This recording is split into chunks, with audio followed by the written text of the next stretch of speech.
Hi everyone, I'm Mark Yacoub. I'm a chiropractor at Family Chiropractic. Most of you know me. I'm going to talk about why I became a chiropractor. Really, for me, it's similar to why you went to see a chiropractor. I had quite a lot of pain when I was a kid. From about the age of 7, I had daily back pain. It was really, really tight, stiff lower back, which was every day, really. And I really felt like I was 80 when I was 8. And that clearly wasn't right. But nobody could figure out what was wrong with me. I mean, I had multiple sessions with physios and with physical therapies, massage therapists.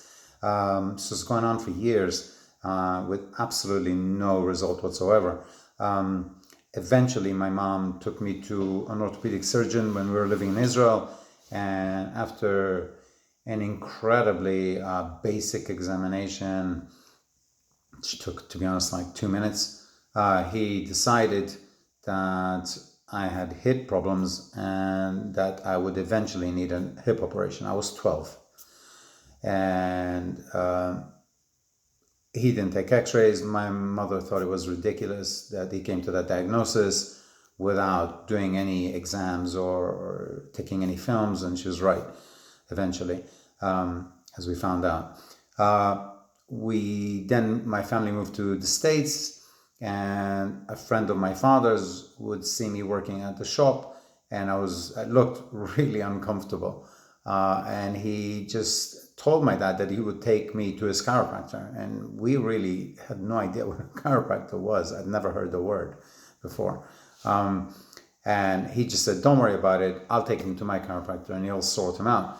And so he did. So he took me to his chiropractor, and the chiropractor proceeded to do a really thorough examination. He also x-rayed my back, and then he found out that the problems were actually coming from the base of my ribs as opposed to the lower back. So really the problem was somewhere where I wasn't getting any pain whatsoever. And as a result, nobody was treating that area. They were only treating where I was getting my pain, or where I was complaining of pain. And most of that pain was referred pain. It was really irritated nerves that were radiating down into my lower back, my kind of the top of my buttocks, really. And so they were just kind of on a wild goose chase for about 7 years. All the therapies were actually targeting the wrong area. And to be honest, immediately after him adjusting my lower ribs and neck, it felt 100% better temporarily.